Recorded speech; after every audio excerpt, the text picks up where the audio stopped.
Will you read for us one of your stories from your younger days? I would love to. This one is called One Bad Turn Deserves Another. My first bicycle was a present for Christmas of 1946. I had outgrown the pedal car which replaced the tricycle of several years earlier. My father made time to hold me upright and run alongside while I learned to balance on two wheels, and in a relatively short time I was doing very well on my own. I was not allowed to ride beyond Price Street in Jonestown in one direction, nor beyond Thompson Street in the other direction. I had to be visible from our gate at all times. Before I could balance well enough to make a U-turn in the narrow street, I had to dismount and turn around on foot whenever I arrived at my prescribed boundary. I soon got tired of that and was determined to practice making turns. Mid-afternoon, when the primary school children had gone home, was the ideal time for my self-instruction. On my first attempt, I mounted the bicycle and rode toward Price Street, then coaxed myself testily to undertake the maneuver. The bicycle traced a wobbly path as I tried to maintain my balance while moving at a snail's pace. My effort was successful, and elated I rode toward my gate and started another attempt at turning around in the street. About midway into the turn, with the front wheel aimed toward the Baptist churchyard, I felt a sudden push from behind, and before I could help myself, I was headed straight for the barbed wire fence. I reflexively put up my hand out in front of me for protection as the front wheel hit the sidewalk, and I was thrown at an angle toward the fence. I landed on the sidewalk with a nasty tear in my right palm, just below the thumb. My first sensation was searing pain, then embarrassment. But anger took over when I heard the raucous laughter of a girl who, I realized, had deliberately pushed me.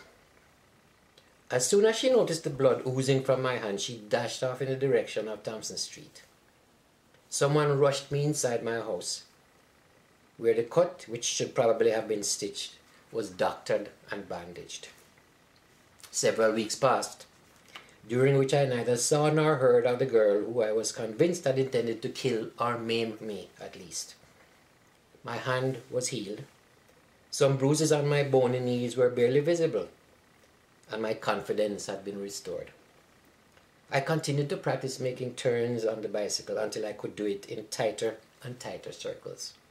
Then, on a peaceful afternoon, I was standing at the gate looking out when I saw 4 girls approaching from Price Street.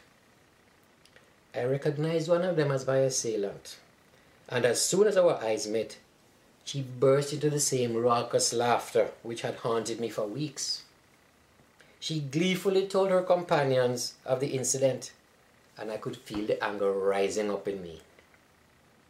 I knew I had to do something to pay her back for my injury, although she was much bigger than I was, and to put a stop to her boastful recounting of the indignity which I had suffered.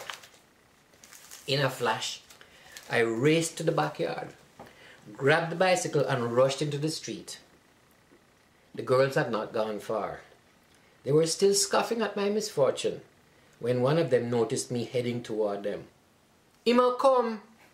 was all she could say in warning, and they set off at a gallop with me in hot pursuit. There were excited screams mixed with laughter as they tried to outrun me on the bicycle.